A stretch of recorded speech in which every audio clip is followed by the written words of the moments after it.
I get it. I'm not. I don't know. I'll look it up. Okay. Are you here? Yeah. I don't know the way. We're definitely not made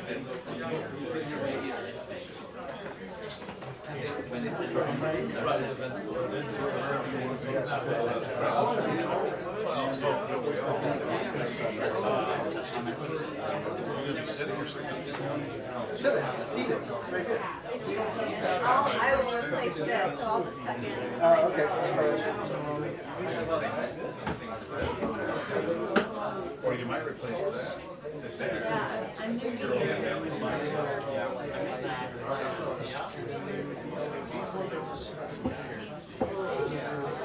See, there's no reason news have to be Say again. There's no reason news has to be I here. have no idea what they are or who they belong to, so I'm going to agree with you.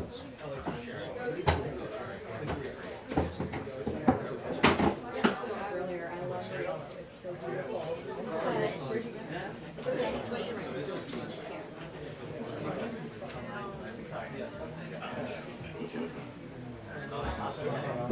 Oh, I'm great. Well done.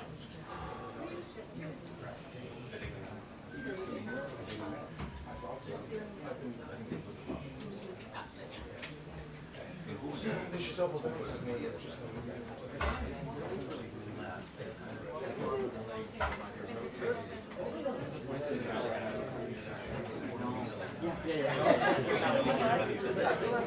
Sarah, how do we stand? Oh, I'm in free. Yeah, I work for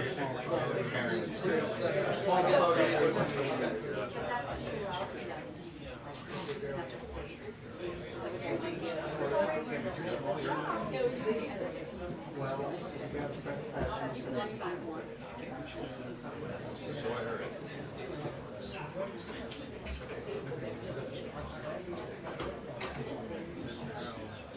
yeah. I think they just appointed you. Yes.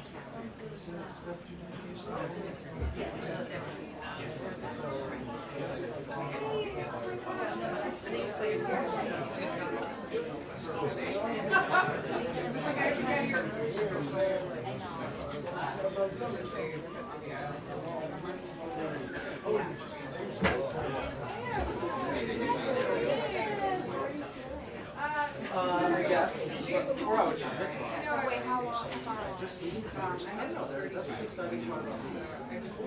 Around that time is when I started eating like everyone. It's cold? Oh. You saw me back. The air conditioning Yeah.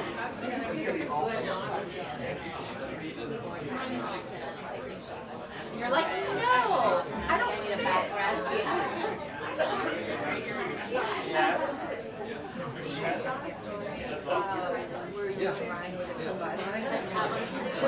Is that really? That's it. It was adorable. I know. I got us started.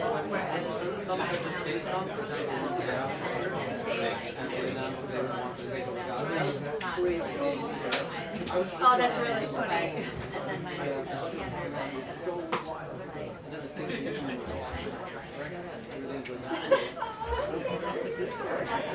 yeah, ugly. Was it on the pardon? Yeah. It was very cute. Yeah. My husband and I will not be able to find together. I think that's for the best.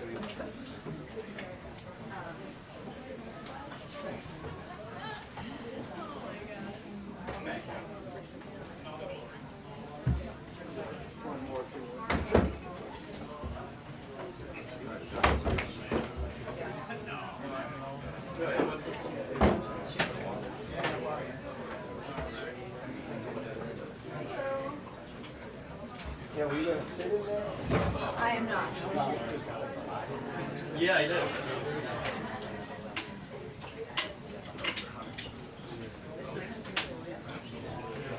Oh, yeah. Well, I mean, it's like That is absolutely me. yeah, yeah. Oh, yeah. Yeah, no,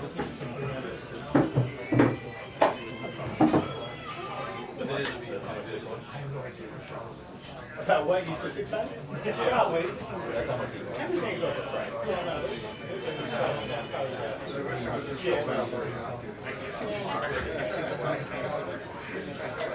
Yeah, exactly. By the end of it,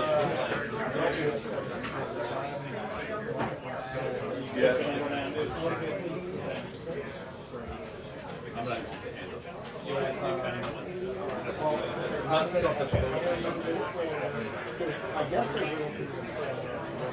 yeah, exactly. Yeah.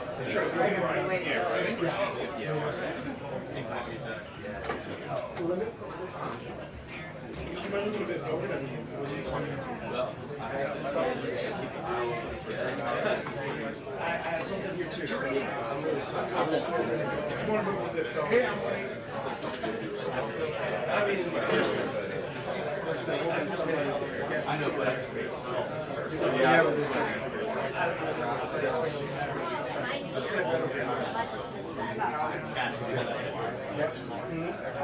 No, they bring in a new media person.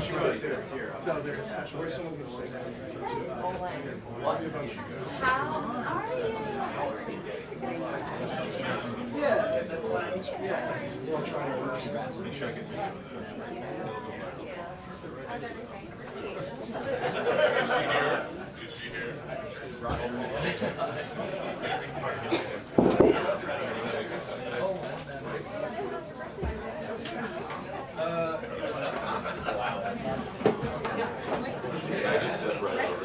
May release position. Thank you. Hello.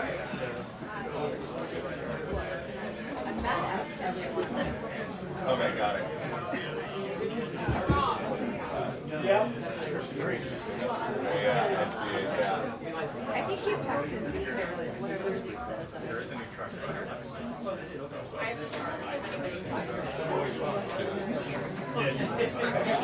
Sorry, one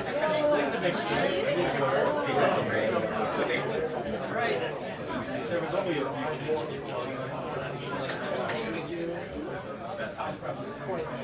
Good ticket.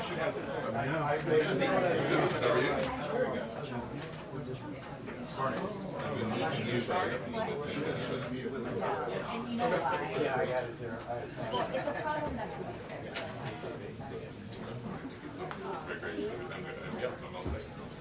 No, I'm not saying.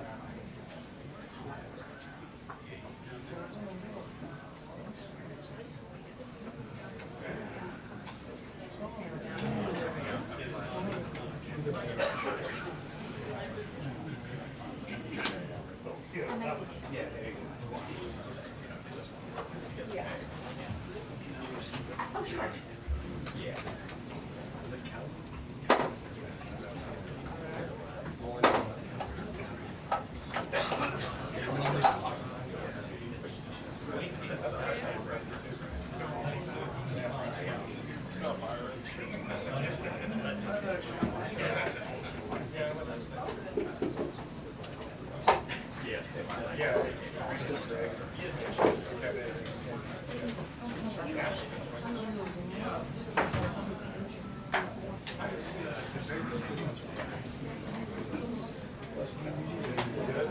Yeah, thank you. Yeah, I don't.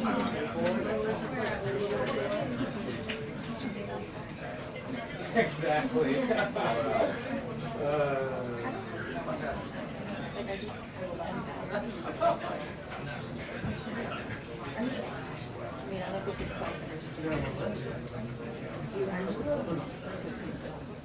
So used to seeing that.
Wait, so did you go? Oh, by yourself. So. That's a rough. I keep it wide. That's what So I'm not going to go. which I guess we keep it wide. Wow, what you doing? I was thinking of those things. So I'm curious just because I was there.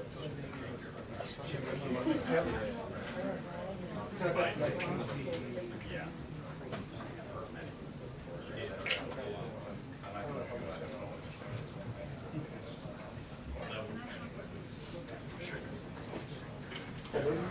And there was no. No.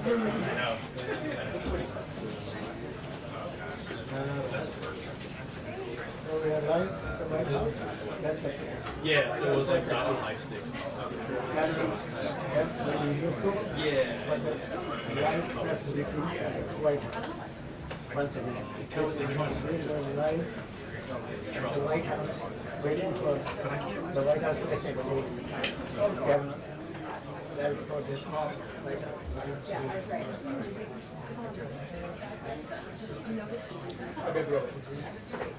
Basically said, John said he cannot consider that an emergency. And so we expect to hear the next steps about that. But just as we are coming to air, this is going to sound repetitive, but it's not. It just keeps happening.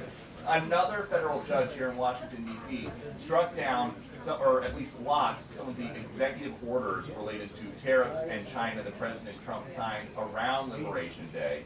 And so now those are on hold too. So if you're keeping score at home, basically everything that they've been trying to do here has been determined by various federal judges throughout the country to be illegal in some way. And so they are really making the White House counsel's office earn their paychecks the last couple of weeks. We hope to hear what is next for these tariffs that are now the centerpiece of President Trump's economic agenda, if the tariffs might not be legal and if they wind up going away. How does that affect negotiations? Karoline Leavitt should tell us in a couple minutes.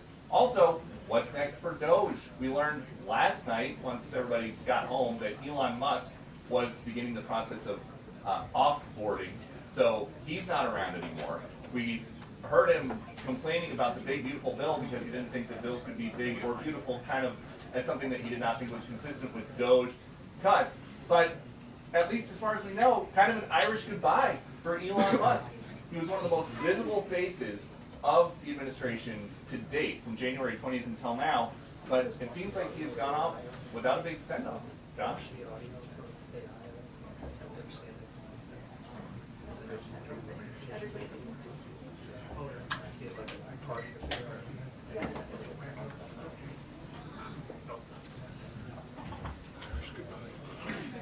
Thank you. It's the only way. Do you think that's the last time you're going to hear No.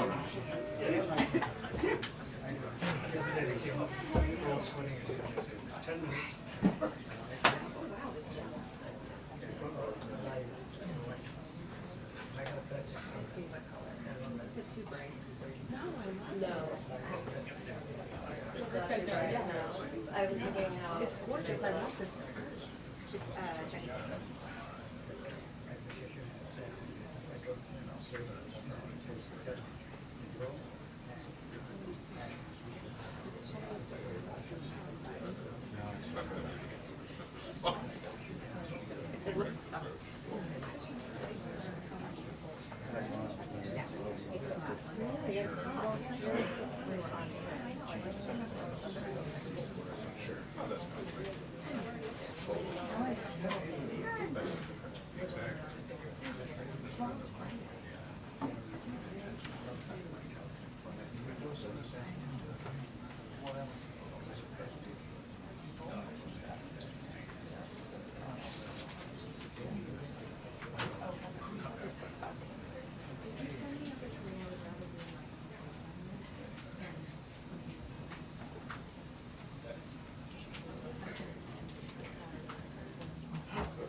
Oh no, now you're telling me, yeah. I mean, New Jersey.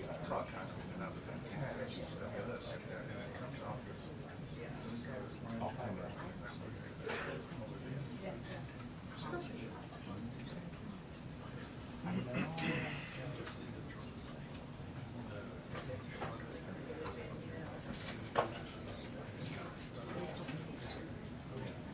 Oh, well, too late for that. That's fine. I mean,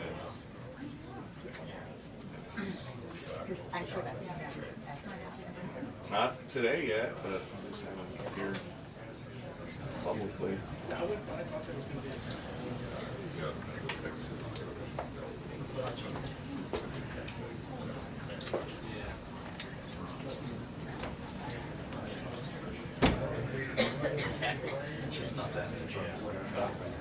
Okay.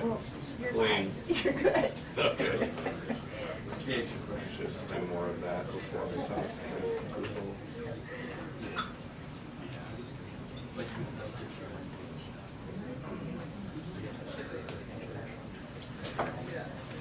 Yeah, that's all I did.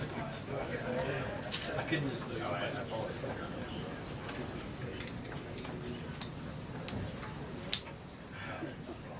Yeah, what?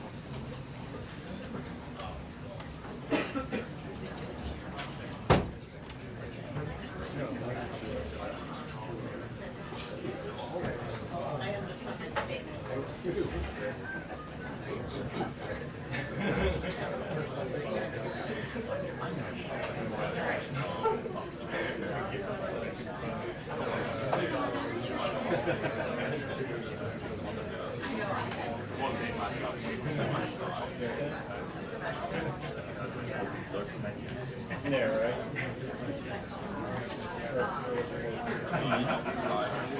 Where's all the roses on the other side? Yeah.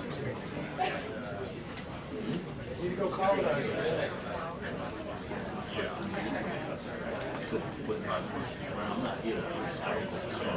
I don't either.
Hey, did you see my text?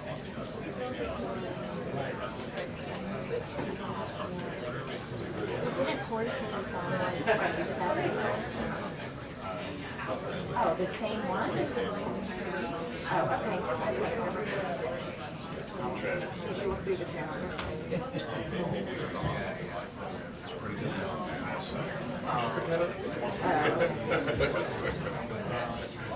Biden folks still. Yeah, sometimes. This is actually relatively. Which one? It's a little fewer. I mean, I don't know. Part of it's Trump speaks. Well,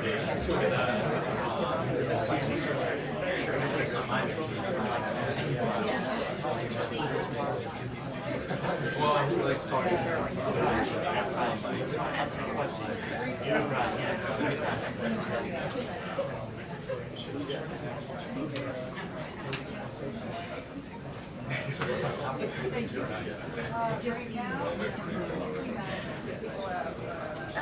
So I just for the.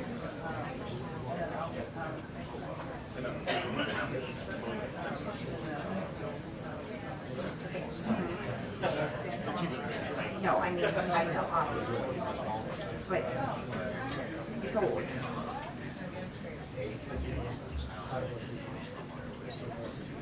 Yeah, okay.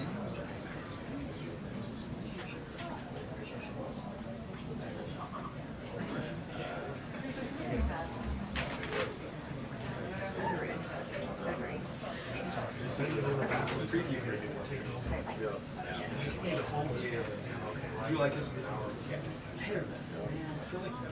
I believe the same. 2 minutes until the briefing. 2 minutes until the briefing. You know, it's like, I used to love it.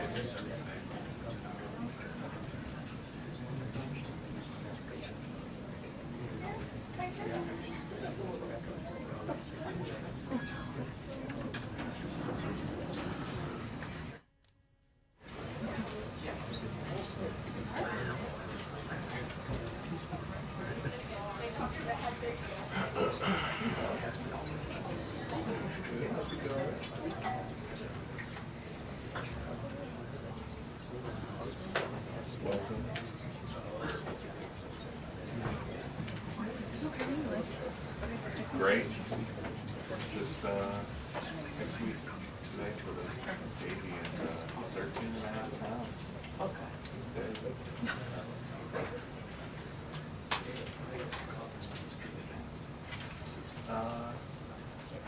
Well, I can't really say that.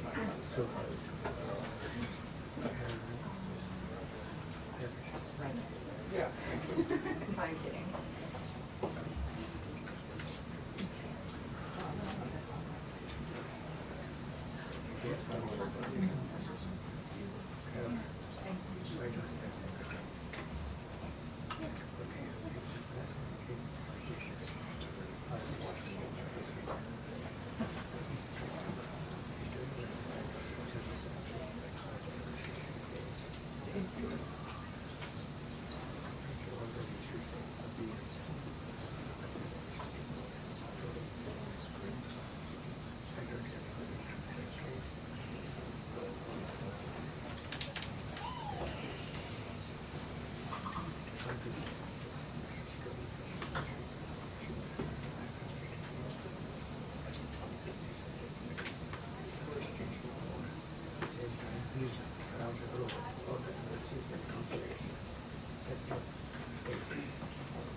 Yeah.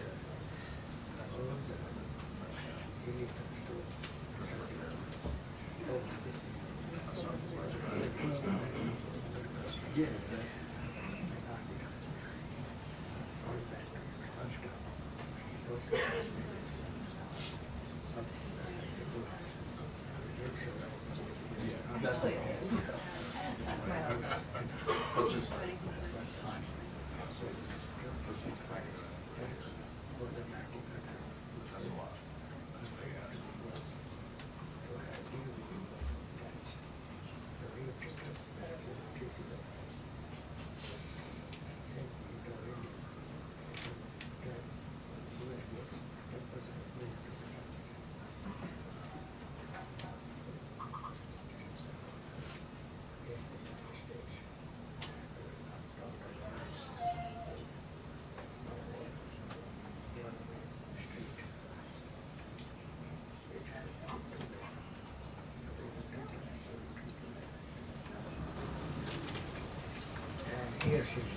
Hello, everybody. How are you? Wow, a packed room today. Last night, the Trump administration faced another example of judicial overreach. Using his full and proper legal authority, President Trump imposed universal tariffs and reciprocal tariffs on Liberation Day to address the extraordinary threat to our national security and economy posed by large and persistent annual U.S. goods trade deficits. The United States has run a trade deficit of goods every year since 1975. In 2024, our trade deficit in goods exceeded $1 trillion. Everybody agrees this is unacceptable. President Trump is delivering on his promise to fix this problem, and he has taken a long overdue and much needed bold stance for American workers after decades of our manufacturing base being hollowed out. The president's rationale for imposing these powerful tariffs was legally sound and grounded in common sense. President Trump correctly believes that America cannot function safely long-term if we are unable to scale advanced domestic manufacturing capacity, have our own secure critical supply chains, and our defense industrial base is dependent on foreign adversaries. Three judges of the U.S. Court of International Trade disagreed and brazenly abused their judicial power to usurp the authority of President Trump to stop him from carrying out the mandate that the American people gave him. These judges failed to acknowledge that the President of the United States has core foreign affairs powers and authority given to him by Congress to protect the United States economy and national security. Congress had created the National Emergency Act to provide the congressional framework to strike down improper IEEPA use. And any questions over whether President Trump improperly imposed these IEEPA tariffs were already adjudicated in Congress following Liberation Day.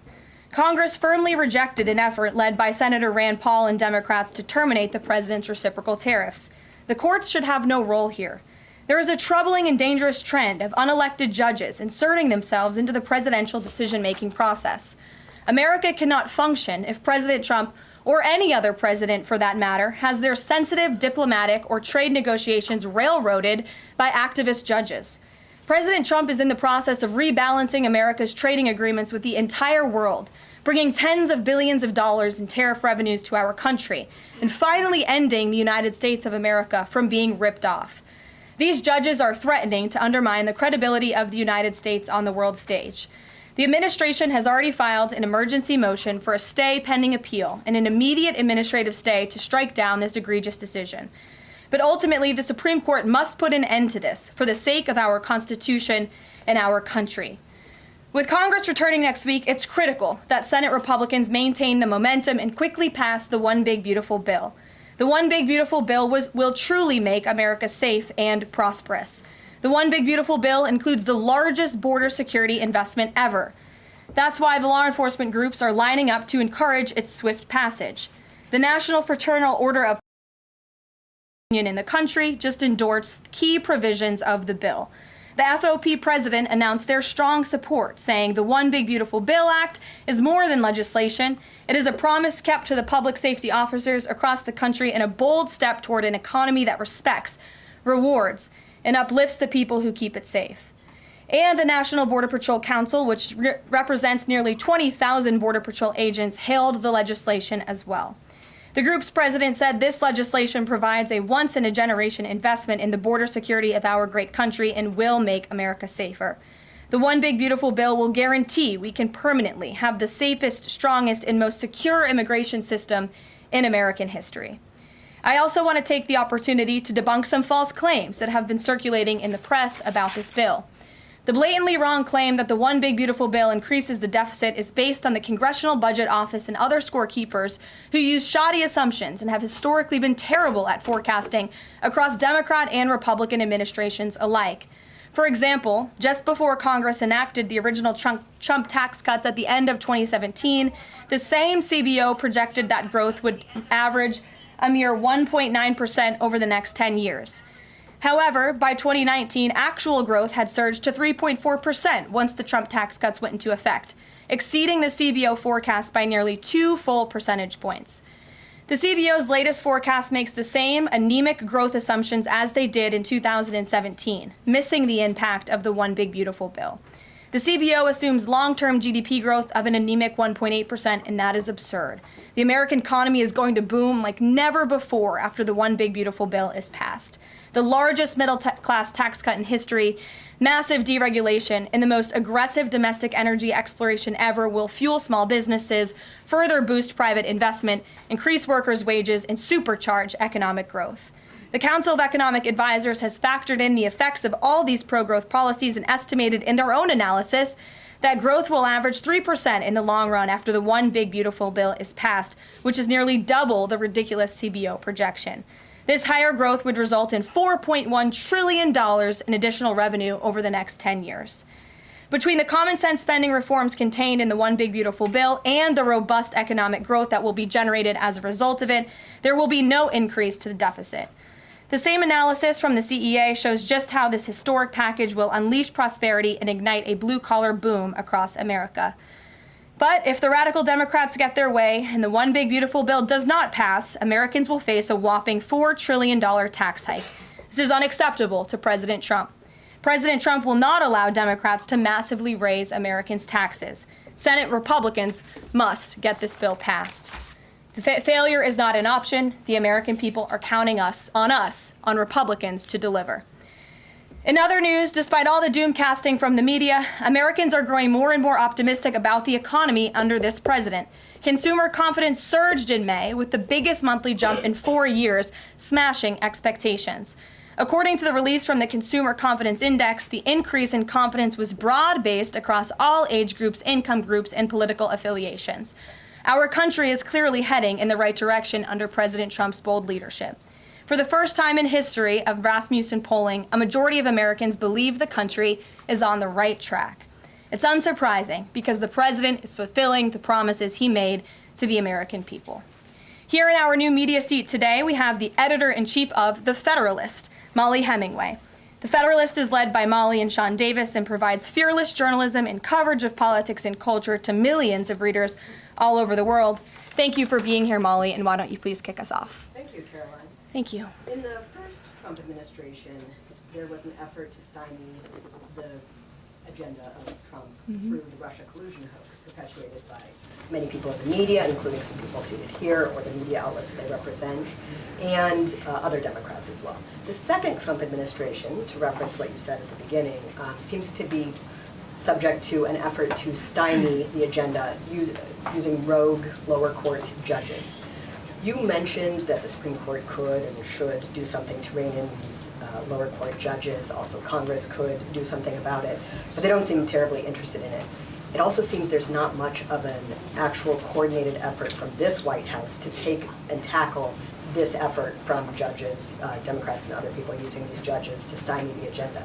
Is there an actual effort by this White House to tackle this issue in a comprehensive way, and if so, what is it?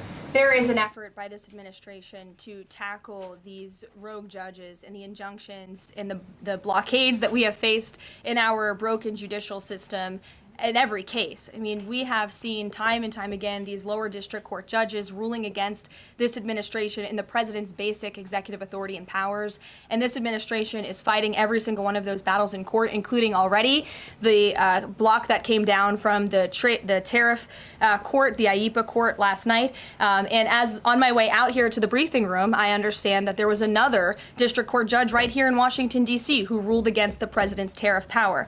And I will get to the heart of your question, and I'm glad that we are addressing this in the room today, because nationwide injunctions ordered against the first Trump administration, Trump 1.0, account for more than half of the injunctions issued in this country since 1963. And President Trump had more injunctions in one full month of office in February than Joe Biden had in 3 years. And let me roll through some of these radical injunctions to paint the picture for the American people at home. These are not just talking points. These are real judges in the court of law who are trying to block the president's power and the policies that he was elected to enact. For example, a court ordered the Trump administration to return already deported terrorist aliens back to the United States. A court has ruled the Trump administration can't even temporarily pause our refugee programs. Courts prohibited the Trump administration from eliminating federal funding for child transgender surgery and mutilation, a practice that the American people overwhelmingly reject. A court also held that the Trump administration could not ban people experiencing gender dysphoria or mental health issues from serving in the military. Ridiculous. Courts prohibited the removal of transgender women from women's prisons despite potential physical harm to real women in those prisons, biological women. A Northern District of California judge issued an absurd ruling that the president cannot fire people within the executive branch without Congress passing a bill, even though Congress has expressly authorized the president through the Office of Personnel Management to authorize reductions in force across agencies. A court also ordered the Trump administration to rehire thousands of already fired employees in several cases. A federal judge blocked the Trump administration from defunding the Department of Education, another signature campaign promise that this president has the power to implement. Courts ordered the Trump administration could not eliminate funding for illegal DEI programs, hence the word illegal. These are illegal programs to begin with, and now the courts are trying to say this president can't roll them back. And a district court judge prohibited the president from issuing any categorical funding freezes. And then another court ordered on top of that the administration makes $2 billion of payments in 36 hours. These are just a few of the ridiculous orders that we have seen from lower district court judges every day, and we hope that the Supreme Court will weigh in and rein them in. But White House advisor Stephen Miller says it's judicial tyranny. Some people are calling it a judicial coup. You're saying you're responding to each and every one of these actions, efforts by these judges to delay or thwart the implementation of the agenda. But is there going to be anything more than that, or is it just going to let this operation continue, even though it could delay everything for years until the presidency is over? The administration is operating under the directive given to from the president that we need to comply with the court's orders. He's made that very clear, but we're going to fight them in court, and we're going to win on the merits of these cases because we know we are acting within the president's legal and executive authorities. And thanks for being here. Gabe. Thank you, Caroline. Question on tariffs, but first actually some foreign policy news, some breaking news. Some local Israeli media is reporting that Prime Minister Netanyahu told hostage families that he's accepted a 60-day truce offer. So can you confirm, have Israel and Hamas agreed to a truce? I can confirm that Special Envoy Witkoff and the president submitted a ceasefire proposal to Hamas that Israel backed and supported. Israel signed off on this proposal before it was sent to Hamas. I can also confirm that those discussions are continuing, and we hope that a ceasefire in Gaza will take place so we can return all of the hostages home, and that's been a priority from this administration from the beginning. I won't comment further as we are in the midst of this right now. So to be clear, you don't know if Hamas has accepted it yet? Not to my knowledge, but certainly if that becomes the case and this ceasefire goes into effect, you'll hear it directly from myself, the president, or Special Envoy Witkoff. On tariffs, Kevin Hassett earlier this morning, he brushed off a legal ruling, called it a hiccup, and he said that trade deal negotiations would continue. Why would other countries continue these trade deal negotiations given the ruling? Because other countries around the world have faith in the negotiator-in-chief, President Donald J. Trump. And they also probably see how ridiculous this ruling is, and they understand that the administration is going to win, and we intend to win. We already filed an emergency appeal. We expect to fight this battle all the way to the Supreme Court. These other countries should also know, and they do know, that the president reserves other tariff authorities, Section 232, for example, to ensure that America's interests are being restored around the world. But I can confirm that our ambassador for trade, Jameson Greer, already heard from countries around the world this morning who said they intend to continue with these negotiations. Peter. Thank you, Caroline. So many of the president's plans right now are being blocked by courts. If the courts are going to be the ones who are shaping policy, Does the president wish he would have just become a judge instead? I think the president would take this job over being a judge, and certainly the president is acting within his authority. He wishes judges would do the same. But so the courts are basically telling you guys they think that the White House's policies, the president's policies, are in some way against the law. So why can't President Trump ask the Republicans that control the House and the Republicans that control the Senate just to make a new law? Well, these laws have already been granted to the president by the Constitution and by laws that have been previously passed. I'll give you another example. For instance, we've been blocked in court for the revocation of visas from individuals who have the privilege of studying in the United States of America. Secretary of State Rubio has simply used his authority to revoke those visas, to revoke that privilege, and we've seen the courts try to block that. So if these judges want to be the Secretary of State or they want to be the president, they can run for office themselves. It should be the other way around. But all of the actions the president has taken rely on legal authorities that have already been granted to him by our nation's existing laws. And on a different topic, there are some folks in President Biden's inner circle who are now in talks with Republicans in Congress to give interviews about how they may have handled President Biden's decline. Is the president satisfied with aides only sitting for these transcribed interviews, or would he also like to see some kind of testimony from the former First Lady, Dr. Biden? I think, frankly, the former First Lady should certainly speak up about what she saw in regards to her husband and when she saw it and what she knew, because I think anybody looking, again, at the videos and photo evidence of Joe Biden with your own eyes and a little bit of common sense can see this was a clear cover-up. And Jill Biden was certainly complicit in that cover-up. There's documentation, video evidence of her clearly shielding her husband away from the cameras. They were just on The View last week. She was saying everything is fine. She's still lying to the American people. She still thinks the American public are so stupid that they're going to believe her lies. And frankly, it's insulting, and she needs to answer for it. Ouija. Thank you, Caroline. President Trump was asked what he thought about Elon Musk's claim that the big, beautiful bill increases the budget deficit and undermines the work of Doge. And the president didn't actually comment on those remarks. He just talked about the need to support the bill. So what does the president think about what Elon Musk said? Well, the president is very proud of the one big beautiful bill, and he wants to see it pass. He wants the Senate to get to work on it and send it to his desk as quickly as possible.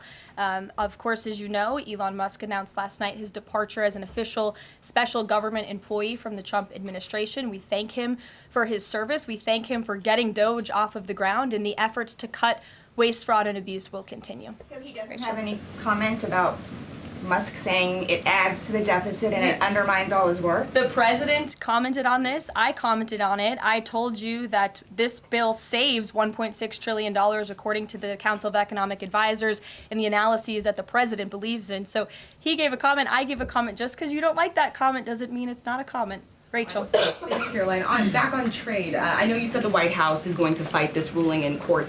Is the administration actively reviewing other avenues, other options to carry out the president's trade policy? The president's trade policy will continue. We will comply with the court orders, but yes, the president has other legal authorities where he can implement tariffs. However, it does not dispute the fact that the president was right to declare a national emergency when it came to fentanyl and when it came to our crippling deficits and the lack of critical supply chains here at home. That is the reasoning for the president's tariffs. And the court didn't dispute those facts, by the way.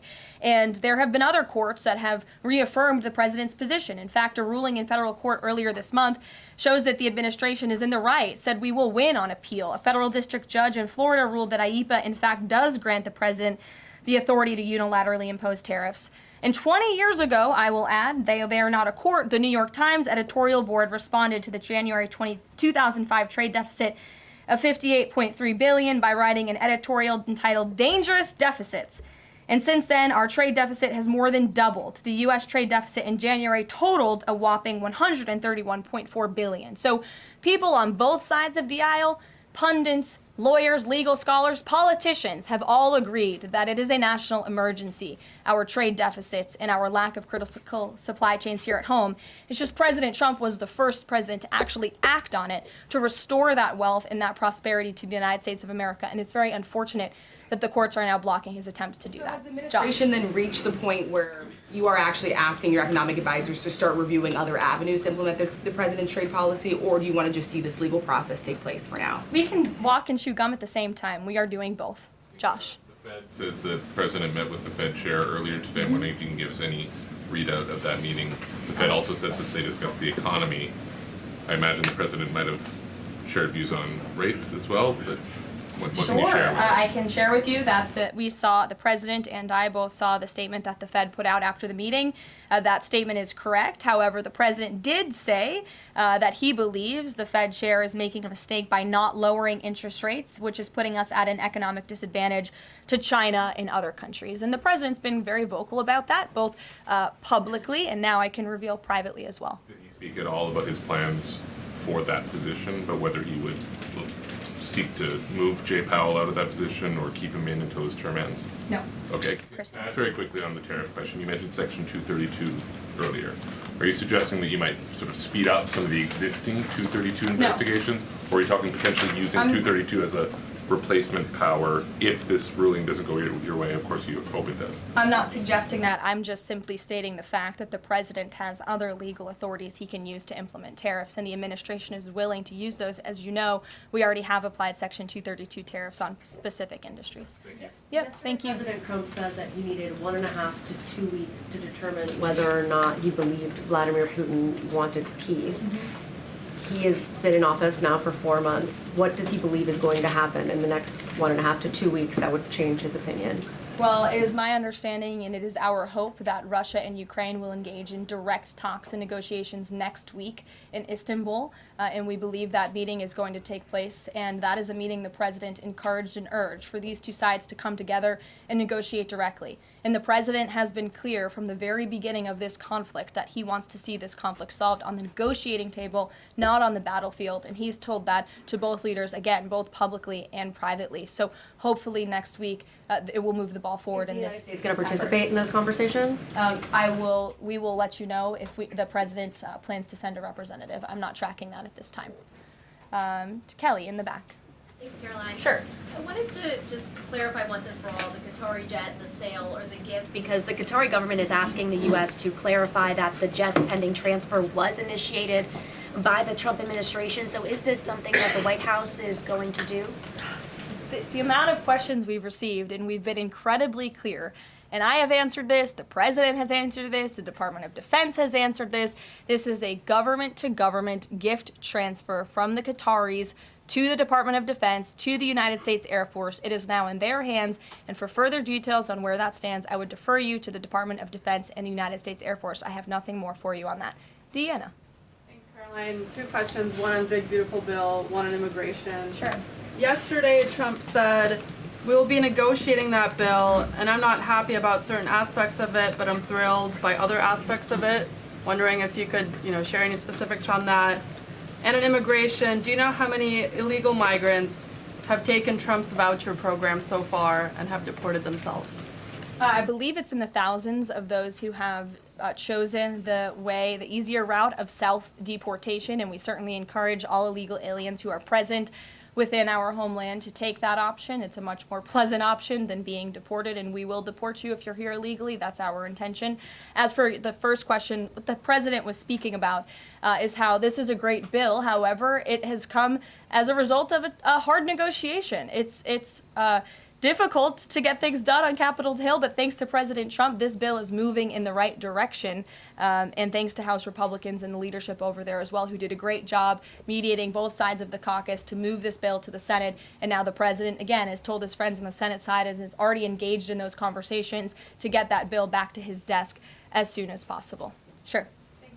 Has this administration been briefed about the incident that happened in Gaza on Tuesday during the rollout of the Gaza Humanitarian Foundation distribution of aid to Palestinians there? And should there be a ceasefire, will this administration continue to rely on this foundation for the distribution of aid to civilians? Are you referring, what incident are you referring to? Tuesday, When the aid was rolled out to Gaza for the first time in many months, and meals and food was given to hungry people thanks to President Trump. Yes, we were briefed on that plan. The president was the reason that that aid went into Gaza, and he got the Israelis to support that plan. And I would add that the previous administration rejected such a plan to ensure that these starving and devastated people in the Gaza Strip were given humanitarian aid and assistance. And it was the previous administration that tried to build this pier, if you all remember it. It was brought to my attention this morning, and I thought that's a good point. Why don't I bring that up? Because there's been so much criticism. In fact, it was on the front page of a newspaper this morning about the criticism for this president having a humanitarian heart and giving people badly needed food and supplies. Nobody wanted to talk about how the previous administration failed in that endeavor. They built this pier that cost $230 million. It lasted about 20 days, and more than 60 U.S. service members were injured,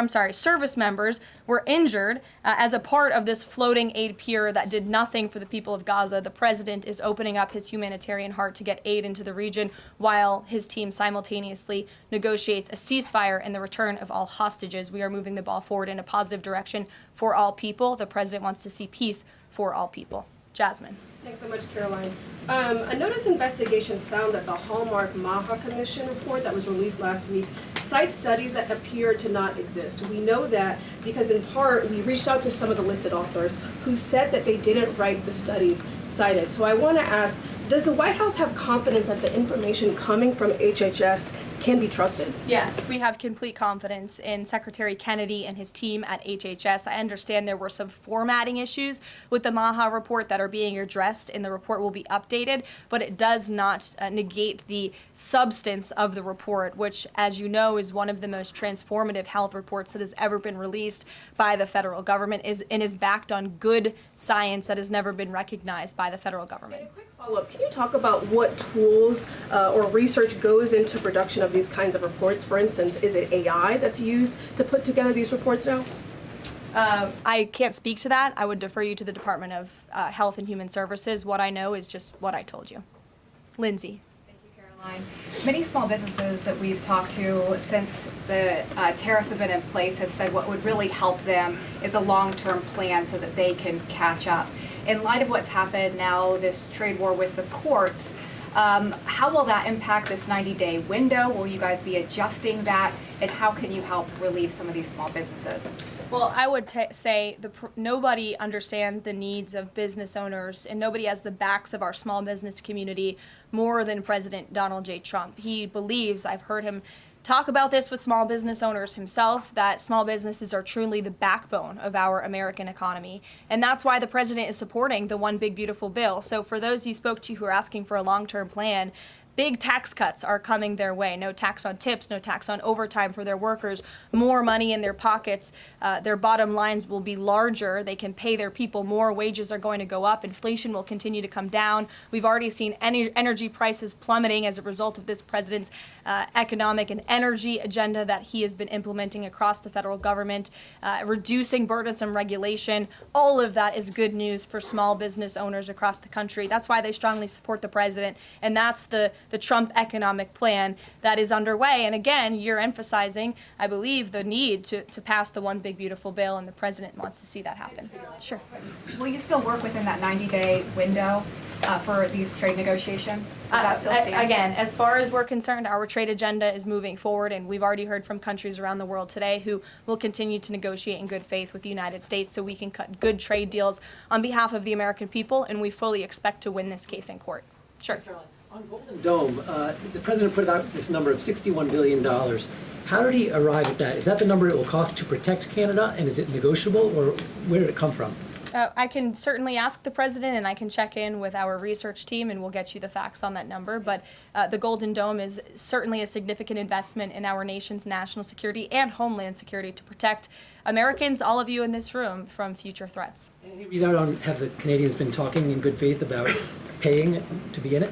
I know they've expressed some interest. Well, the president has certainly expressed to the Canadians how we are essentially subsidizing their national defense. He brought it up in his meeting with their new leader here, and as you know, we'll be traveling to Canada next month for the G7, so I expect that topic of discussion to come up on that trip as well. Sure. Hey, thanks, Caroline. There was a May Day USA rally in Seattle that happened over the weekend that devolved into some protests and riots. The Seattle Mayor Harrell said that it was a far-right rally held here to provoke a reaction by promoting beliefs that are inherently opposed to our city's values, which he defined as LGBT values. I know the FBI is looking into this, but has the president reached out to the mayor at all, asked him to apologize for this, and is this something that the administration would consider an example of anti-Christian bias? I'm not aware of that case. I know the FBI is looking into it, but I'm not aware of any phone calls the president may or may not have made to the mayor of that city. And then on Doge, we know that Elon Musk is leaving. Do you have an updated leadership structure for who is leading the group? Is Russ Vought involved? And what is its new mission now, if any? Well, the entire cabinet is involved, and I spoke to the president about it this morning, and the entire cabinet understands the need to cut government waste, fraud, and abuse, and each cabinet secretary at their respective agencies is committed to that. That's why they were working hand in hand with Elon Musk, and they'll continue to work with the respective Doge employees who have onboarded as political appointees at all of these agencies. So surely the mission of Doge will continue, and many Doge employees are now political appointees and employees of our government, and to the best of my knowledge, all of them intend to stay and continue this important work. Is there a Doge leader taking the place of Mr. Musk? Well, again, the Doge leaders are each and every member of the president's cabinet and the president himself, who is wholeheartedly committed to cutting waste, fraud, and abuse from our government. Michael. Thank you, Caroline. There's conflicting reports out of the Middle East right now. Saudi television network Al Arabia is saying that Israel and Hamas have agreed to a 60-day ceasefire. Sources with Hamas are saying that has not been agreed to. If and when that does happen, will we expect to hear something from President Trump announcing that? As I said earlier, yes, indeed. If there is an announcement to be made, it will come from the White House, the president, myself, or Special Envoy Witkoff. Caroline, one big beautiful bill. The president says he's not happy with all aspects of it. What changes would he like to see be made, and can this bill be both big and beautiful? It is a one big beautiful bill, as the name rings true, and the president, as I said, is currently working with his friends in the Senate who have some recommendations for the bill. Those negotiations and discussions are continuing, but the president's ultimate priority is to get this bill back to his desk for signature. And the president's priorities in this bill are non-negotiable in terms of the tax priorities he wants to see and the large tax cuts in the border investments that are currently in this bill. He is not going to allow them to go away for the American people. Sure, go ahead. Yes, I wanted to ask you about, has the president spoken to any of these foreign leaders about these agreements that have been reached, specifically the case of the United Kingdom that is already has an agreement in place after this decision of the court in New York? Has the president talked to foreign leaders about what? About the court decision in New York. Which court decision in New York? The trade court. Oh, the trade court decision. He did speak to the leader of Japan this morning, and he said that was a very good call and a good discussion. And as I said, the president's cabinet, Secretary Lutnick, Secretary Bessent, and Ambassador Jameson Greer have all been in touch with their counterparts in countries around the world to let them know the United States will still be at the negotiating table, and we still expect countries around the world to treat us fairly. Again, I will just close by saying that how ridiculous it is that we have been ripped off, our middle class has been hollowed out, our manufacturing base has left and gone overseas, jobs have been offshored, and now no court did anything about that. No court did anything about hundreds of thousands of people being put out of work, about thousands of factories being closed down, about our deficits going to dangerous levels, as the New York Times has said. But now a court is trying to stop a president from trying to correct those wrongs of the past. And this administration will continue to do that. It's a promise the president made to the American people, and it's a promise they elected him on. We will win this battle in court, and the president will implement his America First trade policies. Thank you, everyone. There's the U.S. Steel situation tomorrow at the speech. I can tell you the president greatly looks forward to going to Pittsburgh, Pennsylvania, where he will discuss this historic deal and discuss American jobs and American steel, and we hope to see you all there. Thanks, guys.